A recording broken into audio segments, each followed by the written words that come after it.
Hello students, welcome to competition Guru coaching centre. तो आज हम डिस्कस करने वाले हैं essential qualification, marking scheme, exam pattern and syllabus of KVS PGT chemistry. तो सबसे पहले बात करते हैं हम एसेंशियल क्वालिफिकेशंस की।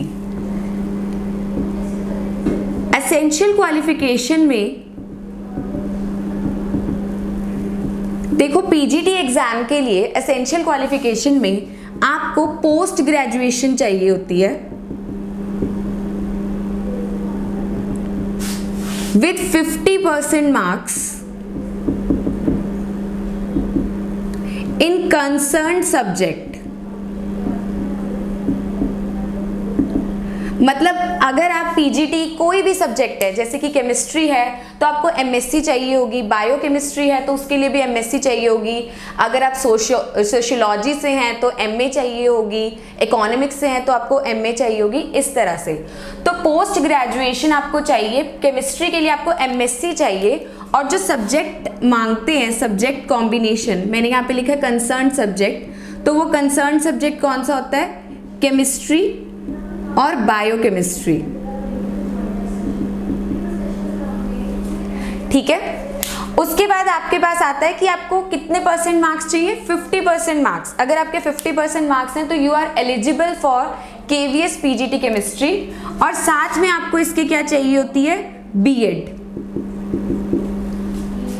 बैचलर ऑफ एजुकेशन, बीएड चाहिए होती है। और दूसरी चीज, अगर आप इसकी मैं बात करो एज की, तो एज इस एग्जाम के लिए होती है 40 इयर्स।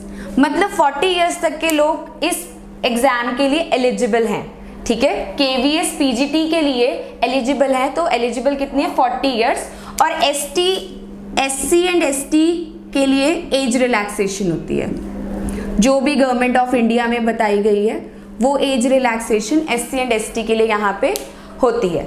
ठीक है, तो यहाँ पे बात हो गई एसेंशियल क्वालिफिकेशन की, कि एसेंशियल क्वालिफिकेशन में आपको क्या चाहिए? MSc with 50% marks in chemistry और बायोकेमिस्ट्री। बायोकेमिस्ट्री वाले भी पीजीटी केमिस्ट्री के लिए अप्लाई कर सकते हैं। और एज लिमिट आपकी कितनी होती है? 40 इयर्स। उसके बाद हम बात कर लेते हैं यहाँ पे एग्जाम पैटर्न की।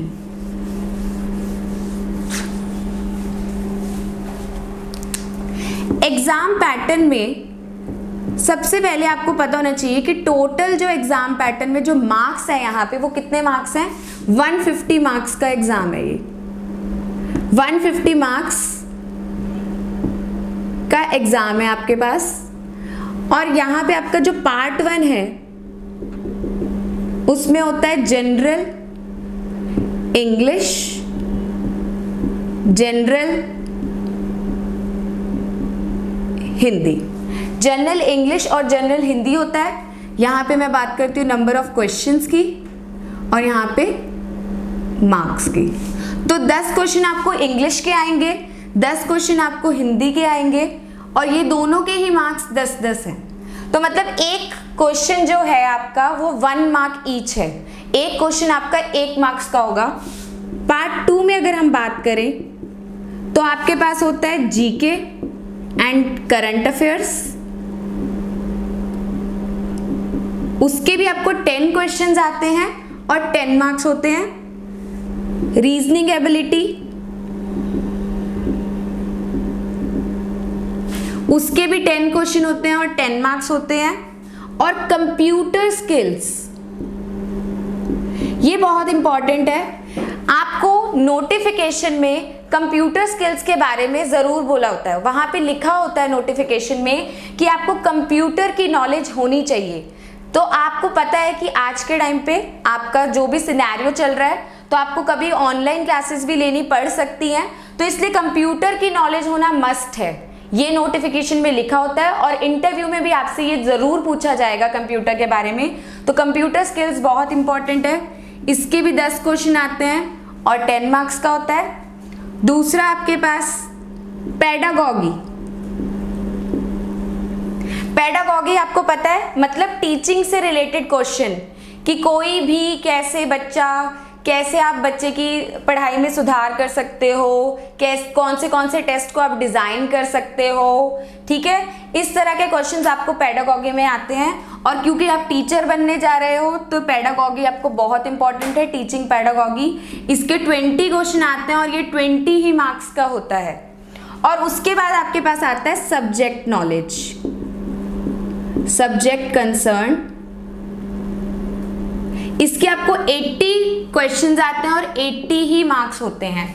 तो सब्जेक्ट आपका 80 मार्क्स का है। और अदर देन सब्जेक्ट अगर आप देखो तो आपके पास कितने हो गए, 20, 30, 40, 50, 60, 70 मार्क्स ये बन गए। तो टोटल आपके पास 150 क्वेश्चन हो गए और 150 ही मार्क्स हो गए, ठीक है। और इस पेपर को कंप्लीट करने के लिए आपको कितना टाइम मिलता है? इस पेपर को कंप्लीट करने के लिए आपको 3 आवर्स का टाइम मिलता है और हर क्वेश्चन 1 मार्क ईच होता है। Each question is of 1 mark. And सबसे इंपॉर्टेंट चीज, इसमें कोई भी नेगेटिव मार्किंग नहीं होती है, ठीक है। तो ये बहुत इंपॉर्टेंट चीज है, नेगेटिव मार्किंग नहीं है। तो मतलब आप क्वेश्चन जो अटेम्प्ट कर सकते हो वो ऑल कर सकते हो, सारे क्वेश्चंस आप अटेम्प्ट कर सकते हो, ताकि आप एक सेफ स्कोर केवीएस पीजीटी के लिए कर सको, जो कि कितना होता है 110 to 120 marks for general category, for unreserved. उससे 2-3 मार्क्स आप ओबीसी का कम कर लो, 2-3 मार्क्स आप एससी एसटी का कम कर लो, बहुत ज़्यादा फर्क नहीं होता है। ये आप बात याद रखना, हर कैटेगरी में ज़्यादा फर्क नहीं होता। क्योंकि अगर आप लास्ट टाइम की कट ऑफ देखो तो जनरल की गई थी 143, ठीक है, आपके पास ओबीसी की गई थी 137, एससी की शायद समथिंग 123 थी और एसटी की 106 मार्क्स थी। इतने मार्क्स कट ऑफ गई है, ठीक है। Plus this is written exam के अलावा आपके पास इंटरव्यू होता है जो कि कंपल्सरी होता है, देना ही देना होता है, जो कि आपका 60 मार्क्स का होता है। 60 मार्क्स का आपका इंटरव्यू होता है।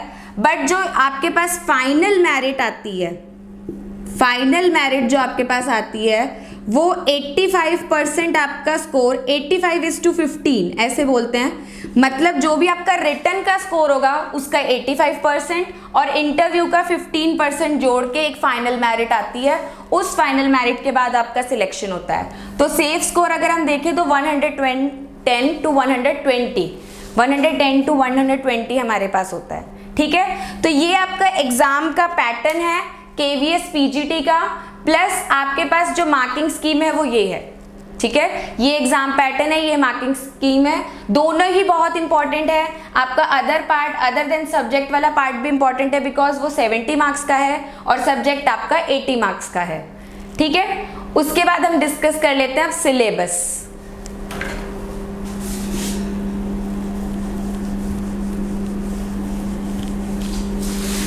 अब हम बात कर रहे हैं यहाँ पे केमिस्ट्री की, तो हम केमिस्ट्री के ही सिलेबस को डिस्कस करेंगे। सिलेबस में मैं सबसे पहले आपको एक इम्पॉर्टेंट बात बताना चाहती हूँ कि जो सिलेबस होता है उसमें आपका जो केवीएस का पीजीटी वाला एग्जाम है, आपको जो 11th और 12th क्लास की केमिस्ट्री है वो आपको टिप्स पे होनी चाहिए। मोस्टली 80% पेपर आपका 11th-12th क्लास केमिस्ट्री से आता है, 11th और 12th क्लास से, कुछ बीएससी से आता है और बहुत ही माइन्यूट सा एमएससी से मान सकते हैं। मतलब अप्रॉक्सीमेटली 20%, बहुत ही कम, ज़्यादा परसेंटेज नहीं। ज़्यादा आपका बेस क्या है, 11th-12th की केमिस्ट्री, ठीक है। 11th-12th की केमिस्ट्री को करना बहुत इंपॉर्टेंट है। उसी तरह हमारा सिलेबस भी इसमें डिजाइंड है।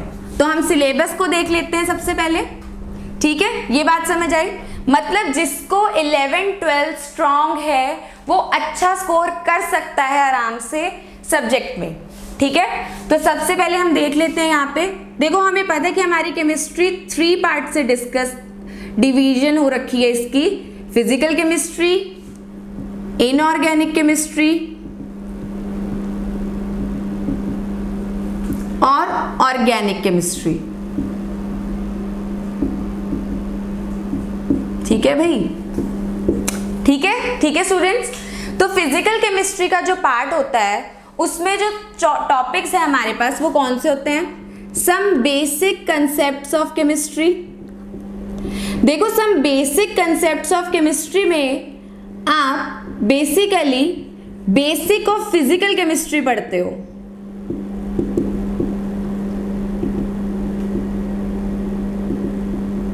ठीक है, मतलब जैसे मोल कंसेप्ट हो गया और यूनिट डायमेंशंस हो गया, मोल कंसेप्ट, यूनिट डायमेंशंस, ये सारी चीजें आप some basic concepts of chemistry में पढ़ते हो। और ये आपकी क्लास 11th का भी फर्स्ट चैप्टर है।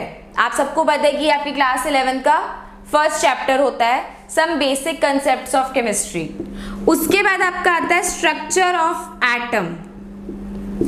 ये भी आपका फिजिकल का ही होता है। इसमें आप एटम के मॉडल के बारे में पढ़ते हो, डाल्टन एटॉमिक थ्योरी के बारे में पढ़ते हो, प्लस आप इसमें क्या पढ़ते हो और सब इलेक्ट्रॉन्स, न्यूट्रॉन्स, प्रोटॉन्स की डिस्कवरी पढ़ते हो, डुअल नेचर ऑफ मैटर पढ़ते हो, इलेक्ट्रॉनिक कन्फिगरेशन कैसे करते हैं, कौन से ऑर्बिटल की कितनी एनर्जी है, ये सारी चीजें आप स्ट्रक्चर ऑफ एटम में पढ़ते हो।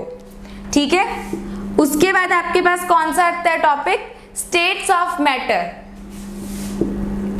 स्टेट्स ऑफ मैटर, तो जो स्टेट्स ऑफ मैटर चैप्टर है आपका, इस चैप्टर में आप गैसियस स्टेट के बारे में पढ़ते हो और आपको दोनों ही चीजें इसमें पढ़नी है, गैसियस स्टेट भी, थोड़ा बहुत आपको लिक्विड स्टेट भी पढ़ना है और इसमें आपको सॉलिड स्टेट भी पढ़ना है। ठीक है भाई, स्टेट्स ऑफ मैटर में ये तीनों स्टेट्स के बारे में आपको पढ़ना है, पर मेजरली गैसियस स्टेट और सॉलिड स्टेट के बारे में आपको पढ़ना है। वो दोनों भी आपका किसमें, ये दोनों ही आपको स्टेट्स ऑफ मैटर में कवर करना है। ठीक है, तो इसके बाद आपका कौन सा आता है? इक्विलिब्रियम। वैसे तो आपको पता है कि इक्विलिब्रियम में हम 3 टाइप्स पढ़ते होते हैं, chemical equilibrium, ionic equilibrium, face equilibrium, but जो यहाँ पे आपका सबसे इंपॉर्टेंट है, 2 ही इक्विलिब्रियम सबसे इंपॉर्टेंट है। केमिकल इक्विलिब्रियम जहाँ पे आप इक्विलिब्रियम कांस्टेंट्स को पढ़ते हो, केपी केसी को पढ़ते हो, और आपका दूसरा कौन सा है? Ionic equilibrium. ठीक है, केमिकल इक्विलिब्रियम हो गया, दूसरा आपका कौन सा हो गया? आयनिक इक्विलिब्रियम हो गया। ये दोनों इक्विलिब्रियम आपको यहाँ पे पढ़ने हैं, क्योंकि ये दोनों ही आपके इक्विलिब्रियम के इसमें से क्वेश्चन आते हैं, केमिकल में से भी और आयनिक इक्विलिब्रियम में से भी क्वेश्चन आते हैं। ठीक है, उसके बाद आपका देखो कौन सा आता है टॉपिक। इसके बाद आपका टॉपिक जो आपको पढ़ना होता है वो कौन सा होता है? थर्मोडायनेमिक्स। थर्मोडायनेमिक्स आपको इस करना होता है। थर्मोडायनेमिक्स में भी आप यही सब पढ़ते हो। थर्मोडायनेमिक्स में आप जितने भी लॉज ऑफ थर्मोडायनेमिक्स हैं, Carnot cycle, enthalpy, entropy, Gibbs free energy, ये सब चीज़ों के बारे में पढ़ते हो। तो ये भी आपका इसी के सिलेबस में आता है, फिजिकल केमिस्ट्री के सिलेबस में आता है। उसके बाद आपका दूसरा कौन सा आता है चैप्टर जो हमें पढ़ना ही होता है, जैसे कि सरफेस केमिस्ट्री, ये भी आपका सिलेबस में है, सरफेस केमिस्ट्री, जिसमें आप एग्जॉर्प्शन, एब्जॉर्प्शन, कोलॉइड्स के बारे में पढ़ते हो। ठीक है, केमिकल काइनेटिक्स, जहाँ पे आप रेट ऑफ द रिएक्शंस को पढ़ते हो। केमिकल काइनेटिक्स में आप रेट ऑफ द रिएक्शंस को पढ़ते हो। ठीक है, आर्रेनियस थ्योरी को पढ़ते हो, कोलिजन थ्योरी को पढ़ते हो, तो वो भी आपका सिलेबस में है। सिलेबस में ये सारे टॉपिक्स जो हैं ये तो है ही है, साथ में इनके और कौन सा टॉपिक है? सॉल्यूशन। तो जो भी इस टॉपिक में आपका 11th-12th की एनसीईआरटी में आपको दिखता है, जितना भी मटेरियल आपको दिखता है 11th-12th की एनसीईआरटी में, वो सारा का सारा आपको एग्जाम के सिलेबस में है, वो सारा का सारा आपको एग्जाम के सिलेबस में है। और ये आपका क्या है? फिजिकल केमिस्ट्री का सिलेबस है। ये आपका सारा किसका सिलेबस है? फिजिकल केमिस्ट्री का। ठीक है, उसके बाद अब देख लो आपके फिजिकल केमिस्ट्री के यहाँ से 8 टॉपिक्स हैं कह सकते हैं। 8 टॉपिक्स हैं आपके पास में, तो ये 8 टॉपिक्स आपको फिजिकल केमिस्ट्री के हैं। वहां पे अब ऐसा नहीं आएगा कि अलग अलग डिवीजन होगा, सारे क्वेश्चन मिक्स्ड होते हैं, ठीक है। एक फिजिकल का हो सकता है, एक थर्मोडायनेमिक्स का हो सकता है, उसके बाद पी ब्लॉक का हो सकता है आपको, तो वहां पे मिक्सिंग हो सकती है क्वेश्चंस की, ठीक है, होती ही है मिक्सिंग, ठीक है। उसके बाद आपके पास दूसरा कौन सा आता है, इनऑर्गेनिक केमिस्ट्री। तो जो इनऑर्गेनिक केमिस्ट्री में आपको टॉपिक है यहाँ पे,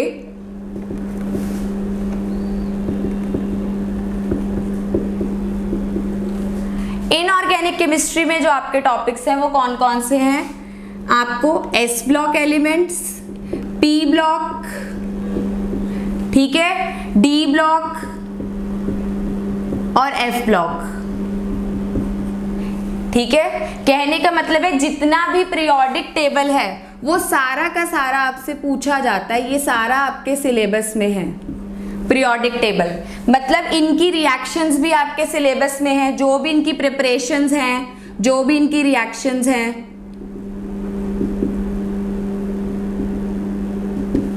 ठीक है। जितने भी ये टॉपिक है एस पी डी एफ, ये सारा आपको इसमें है। दूसरा आपको हाइड्रोजन है सिलेबस में, केमिकल बॉन्डिंग,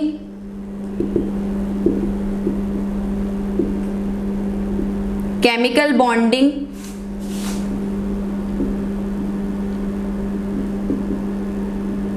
मतलब जितनी भी थ्योरीज हैं, VSEPR theory, valence bond theory, molecular orbital theory, वो सब आपको केमिकल बॉन्डिंग में है। उसके बाद आपका जो टॉपिक है वो कौन सा है, redox reactions and coordination compounds, coordination compounds and organometallic.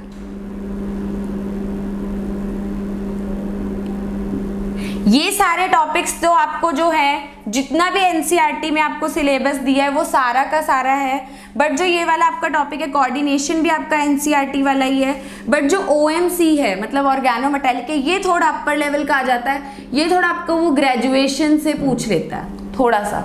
ये वाला ऑर्गेनोमेटालिक वाला टॉपिक आपको ग्रेजुएशन से पूछ लेता है एग्जामिनर, ठीक है। तो ये वाला आपको थोड़ा सा बीएससी के अकॉर्डिंग करना पड़ेगा जो ऑर्गेनोमेटालिक वाला है, ठीक है।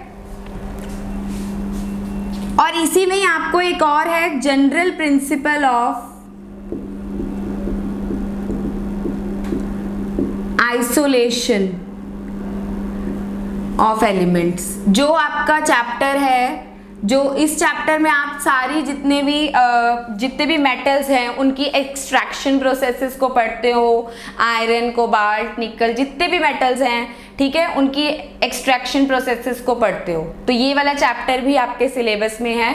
ये 6 टॉपिक्स आपके इनऑर्गेनिक केमिस्ट्री के मेजर टॉपिक्स हैं और ये वाले टॉपिक्स आपके सिलेबस में हैं। तो ये आपको 8 टॉपिक फिजिकल के और यहाँ पे 6 टॉपिक आपके इनऑर्गेनिक के हो गए, तो टोटल 14 टॉपिक्स यहाँ तक हो गए।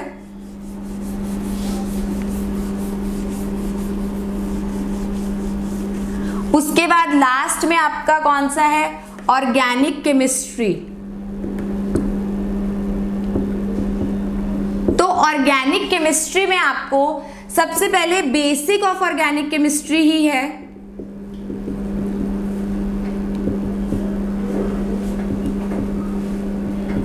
जिसमें आइसोमरिज्म हो गया, मैकेनिज्म हो गया,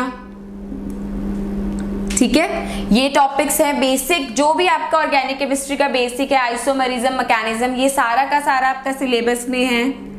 फिर आपके जितने भी हाइड्रोकार्बन्स हैं उनकी प्रिपरेशंस, उनकी रिएक्शंस, जैसे कि एल्कीन्स, एल्कीन्स, एल्काइंस, इन सब की प्रिपरेशन, सबकी रिएक्शंस आपके सिलेबस में है केवीएस में, ठीक है। उसके बाद आपका जो नेक्स्ट है आपका वो कौन सा है, एनवायरमेंटल केमिस्ट्री।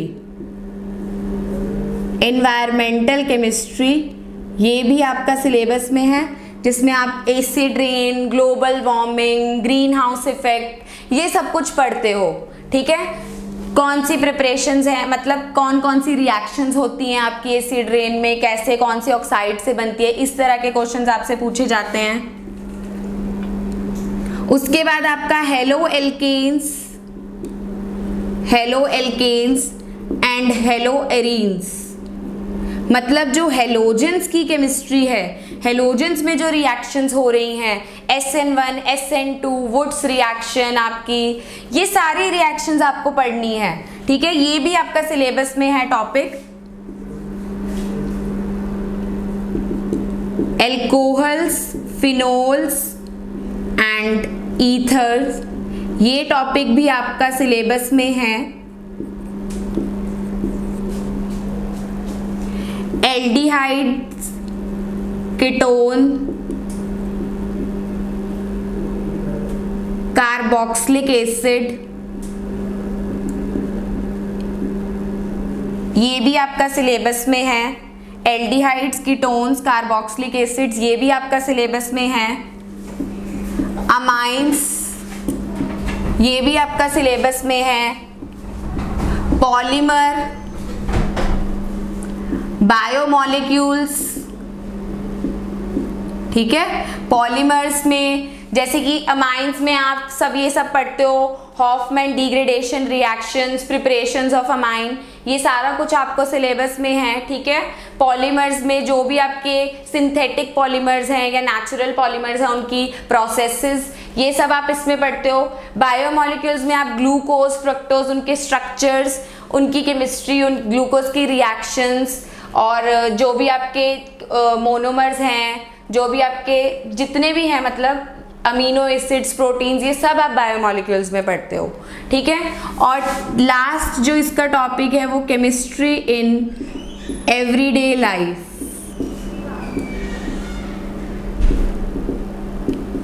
जो कि आपका जिसमें आप ड्रग्स के बारे में पढ़ते हो, उनकी प्रिपरेशंस के बारे में पढ़ते हो, कौन कौन से ड्रग्स हैं, कौन से एंटीसेप्टिक हैं, कौन से आपके एंटीबायोटिक्स हैं, ये सब आप केमिस्ट्री इन एवरीडे लाइफ में पढ़ते हो। तो ये 10 टॉपिक जो आपके, ये वाले 10 टॉपिक हैं, ये आपके ऑर्गेनिक केमिस्ट्री के टॉपिक हैं। तो अगर हम एक तरह से यहाँ पे कंबाइन कर लें तो फिजिकल के 8 टॉपिक जो मेजर, इनऑर्गेनिक के 6 टॉपिक, और ऑर्गेनिक के यहाँ पे आपके पास 10 टॉपिक हो जाते हैं। तो टोटल कह सकते हैं हम 24 टॉपिक्स आपके केवीएस के पीजीटी केमिस्ट्री में के सिलेबस में हैं, ठीक है। टोटल आपके पास ये 24 टॉपिक्स हैं, जो 8 फिजिकल, 6 ऑर्गेनिक और 6 इनऑर्गेनिक और 10 ऑर्गेनिक के हैं, और ये 24 टॉपिक्स आपके सिलेबस में हैं। और ये बेसिकली जो भी जितना भी चीज़ आपका +1 और +2 क्लास 11th और क्लास 12 की एनसीईआरटी में है, वो सारा का सारा आपसे पूछा जाता है पेपर में। वही आपका सिलेबस है, चाहे आप सिलेबस चेक कर सकते हो कहीं भी साइट पे, ठीक है। तो वहाँ पे भी आपको यही चीज़ बताई हुई है और यही चीज़ आपके लिए इम्पॉर्टेंट है, ठीक है। तो आपको ये 24 टॉपिक्स तो करने ही करने हैं ताकि आप सिलेक्शन ले सको, because cut off is very high, cut off high जाती है। सेफ स्कोर आपका मान के चलो कि 120 मार्क्स है, इससे कम आप अफोर्ड नहीं कर सकते, इससे ज़्यादा ही लाने हैं, क्योंकि आपका इंटरव्यू भी होता है जो कि 60 मार्क्स का होता है, बट उसका 15% ही जुड़ता है, और रिटन का आपका 85% जुड़ता है, ठीक है। तो ये आपका सिलेबस था केमिस्ट्री का, ठीक है। तो ये आपने इसी के अकॉर्डिंग हम प्रिपरेशन करेंगे, इसी सिलेबस के अकॉर्डिंग हमने प्रिपरेशन करनी है केवीएस की। तो मेरे अकॉर्डिंग आपको सारी चीज़ें पता लग गई हैं, जैसे कि एसेंशियल क्वालिफिकेशन क्या है, एग्ज़ाम पैटर्न क्या है, मार्किंग स्कीम क्या है, और क्या आपका केमिस्ट्री का सिलेबस है। तो हम इसी के अकॉर्डिंग आगे प्रिपरेशन करेंगे, सारी चीज़ें करेंगे। Thank you.